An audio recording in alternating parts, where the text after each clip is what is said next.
दोस्तों अस्सलाम वालेकुम, मैं गुलजान बलोच। आप देख रहे हैं मेरा यूट्यूब चैनल। दोस्तों इस वीडियो में इंपॉर्टेंट एक फ़ॉल्ट के हवाले से बात करेंगे। जैसा कि आप सबको पता है, OC3 का जो फ़ॉल्ट है, ज़्यादातर वो आउटपुट कनेक्शन की वजह से और इनपुट या इन्वर्टर का जो अंदरूनी प्रॉब्लम्स है ना, उनमें से शुमार किया जाता है। लेकिन उसमें एक हकीकत ये भी है कि अगर आप सिंगल फेस पे घरेलू चीज़ें चलाते हैं तो उस पे फ़िल्टर के साथ साथ फिर OC3 का फ़ॉल्ट भी आ जाता है। बाज़ दफ़ा आपने ये ट्राई भी की होगी, तो उस हवाले से बात करेंगे जो कि OC3 अगर आपकी घरेलू चीज़ों पर, सिंगल फेस चीज़ों पे ज़्यादातर आता है तो वो फ़ॉल्ट आप हल कर सकते हैं इस वीडियो की मदद से। उससे पहले आपसे हमेशा की तरह दरख्वास्त होगी, चैनल पर नए हैं तो चैनल को हमारी सपोर्ट के लिए सब्सक्राइब लाज़मी करें और वीडियो को तो लाज़मी लाइक करें, और हो सके तो अच्छी सी एक कमेंट भी कर दें ताकि हमारी हौसला अफजाई हो और आपका राय भी हमारे तक पहुंच जाए कि आप हमारी वीडियो से मुत्तफ़िक हैं और फ़ायदा उठा रहे हैं या नहीं। तो यहाँ पे बढ़ते हैं अपने वीडियो की तरफ। यहाँ पे जस्ट चंद सेटिंग ऐसे हैं जो कि OC3 के हवाले से आपने देखने हैं। ज़ाहिरी बात है, OC3 की जो बात हो रही है तो VFD की मास्टर सेटिंग में आपको जाना पड़ेगा। यहाँ पे प्रोग्राम बटन दबाते हैं। यहाँ पे प्रोग्राम बटन दबाने के बाद आपने PE की सेटिंग में जाना है। नॉर्मली P0 जब होगा तो नीचे वाली तीर से बआसानी आ सकती है। ये देखें, PE हो गया है। PE के बाद आपने डेटा एंटर कर देना है। डेटा एंटर करने के बाद आपके सामने PE00 होगा। अगर पहले यहाँ पे आप अप डाउन करने की कोशिश करेंगे तो नहीं होगा। वजह यह है कि ये सिक्योर है और इसकी सिक्योरिटी के लिए यहाँ पे पासवर्ड है, क्योंकि PE मास्टर सेटिंग कहलाती है VFD की, तो इसमें VFD को नुकसान भी हो सकती है इसकी गलत पैरामीटरिंग की सूरत में। तो आपने एहतियात से काम लेना है। जो हम आपको बताएंगे वही आपने करनी है, इसके अलावा आपने कुछ भी नहीं करनी। PE00 पे फिर आप डेटा एंटर करें। डेटा एंटर करने के बाद यहाँ पे 5 ज़ीरो आ जाएंगे। यहाँ पे 5 सिफरें जो आ रही हैं, यहाँ पे आपने पासवर्ड लिखना है। नॉर्मली हर INVT की जो पासवर्ड होती है वो 40721 है। आपने भी 40721 यहाँ पे डाल देना है, कुछ इस तरीके से शिफ्ट की मदद से। 40721 हो गया है। डेटा एंटर देखें, PE01 हो गया। अब यहाँ पे बेसिकली होता ये है कि OC3 उस सूरत में आता है कि इन्वर्टर की जो आउटपुट कैपेसिटी में आप की जो सेट है इन्वर्टर के अंदर, वो एम्पेयर या किलोवाट या लोड वो कम होती है और आपका जो आउटपुट लोड है वो ज़्यादा होती है।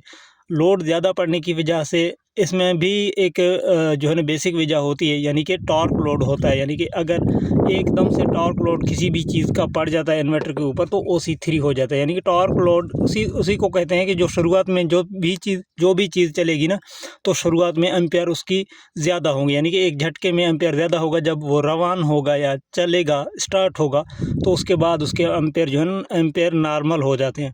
तो टॉर्क लोड की वजह से जो है ना इन्वर्टर OC3 लाता है, तो उसके लिए फिर आपको इन्वर्टर की आउटपुट कैपेसिटी बढ़ानी पड़ेगी, लोड कैपेसिटी। तो यहाँ पे PE02 का जो काम है, आउटपुट लोड कैपेसिटी, PE02 में आप एंटर करेंगे। यहाँ पे आपको वैल्यू जो है ना या तो 00 मिलेगा, या आपको 01 या 02 या 03 04, इससे ज़्यादा नहीं मिलेगा। अगर इससे ज़्यादा है तो फिर तो ये सेटिंग हम, यानी कि 4 से, अगर यहाँ पे 04 से ज़्यादा है, जैसा कि आप देख रहे हैं 08 है, तो 04 से अगर ज़्यादा है तो फिर कम चांसेस हैं कि इसी सेटिंग से आपकी इन्वर्टर ठीक हो। फिर भी आपने 1 किलोवाट ज़्यादा करके यहाँ पे एंटर कर देना है। अब इसकी मैक्सिमम रेंज मैं आपको 15-18 की इन्वर्टर के हिसाब से बताता हूँ। सिंगल फेस के लिए आप इसको मैक्सिमम 08 तक रख सकते हैं। ये 15-18 का इन्वर्टर, इससे ज़्यादा नहीं कर सकते। यहाँ पे आप देख सकते हैं ये 15/18 किलोवाट का इन्वर्टर है। तो इसको इस वजह से आप ज़्यादा नहीं कर सकते। अगर ज़्यादा करेंगे तो ये इन्वर्टर जल जाएगा, इसकी कैपेसिटर फट सकते हैं, इसमें अंदर IGBT मॉड्यूल इसमें नुकसान हो सकता है, क्योंकि इसकी लोड कैपेसिटी आउटपुट में बढ़ जाता है। तो लोड ज़ाहिर बात है फिर पड़ जाना है इसके ऊपर, ठीक है। एक लिमिटेशन होती है। 15/18 की अगर इन्वर्टर है तो मैक्सिमम 8, ज़्यादा से ज़्यादा 9, इससे ज़्यादा अगर करेंगे तो उसकी फिर गारंटी नहीं होगी इन्वर्टर की, ठीक है। तो ये ज़्यादा देर लगाने से फिर रिवर्स हो गया। फिर से पासवर्ड। अच्छा, ये बात आपकी समझ में आ गई है, क्योंकि OC3 के हवाले से PE02 की सेटिंग आपने बढ़ाना है। वजह यह है कि यहाँ पे आउटपुट लोड कैपेसिटी बढ़ता है ताकि टॉर्क लोड जो है ना इन्वर्टर बर्दाश्त करे। नॉर्मली यहाँ पे आपको कम वैल्यू देखने को मिलेगा, यानी कि 15-18 का इन्वर्टर है, बाज़ दफ़ा 00 होती है, बाज़ दफ़ा 01, 02, 03, इस तरीके से। तो आपने 05, 06, 07, 08 तक 15/18 के इन्वर्टर के लिए आप कर सकते हैं। 09 तक भी कर सकते हैं। फिर अगर फिर भी OC3 का फॉल्ट आ जाए तो फिर मतलब ये है कि ये इन्वर्टर फिर आपका टॉर्क लोड बर्दाश्त नहीं कर पा रहा, या आपकी फिल्टर में कोई इशू है, ठीक है।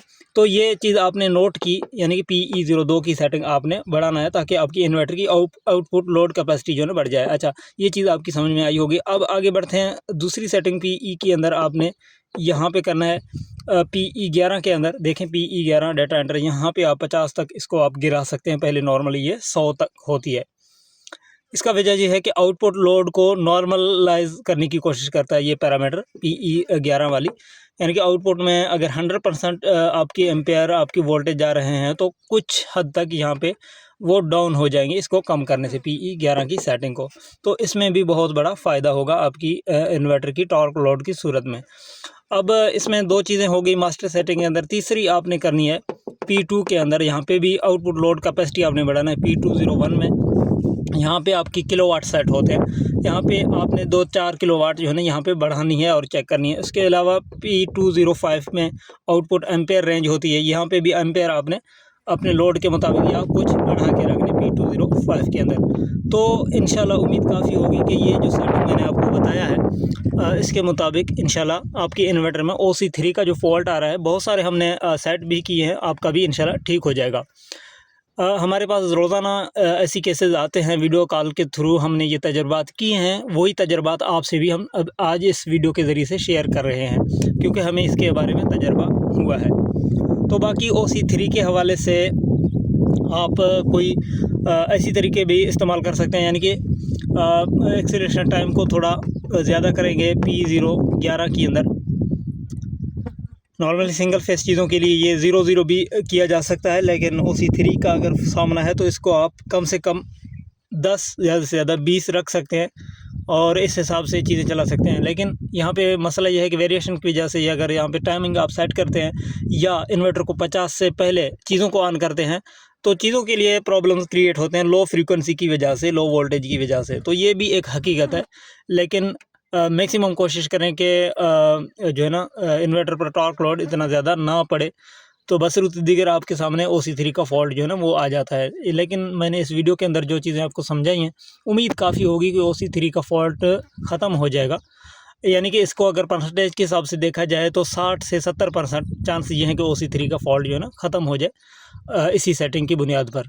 अगर फिर भी आ जाता है तो फिर आपने अपने जो फ़िल्टर है उसको इंक्रीज़ करना है, अपग्रेड करना है, ठीक है ना। उसकी कॉइल्स वगैरह बढ़ाने हैं या इस तरीके से उससे थोड़ा बड़ा फ़िल्टर लगाना है ताकि टॉर्क लोड कम से कम पड़ जाए आपकी VFD के ऊपर।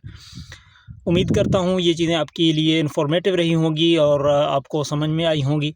अगर वीडियो अच्छी लगे लाइक, कमेंट, शेयर ज़रूर करें। अपना बहुत सारा ख्याल रखें। इजाज़त दें। अल्लाह हाफ़िज़।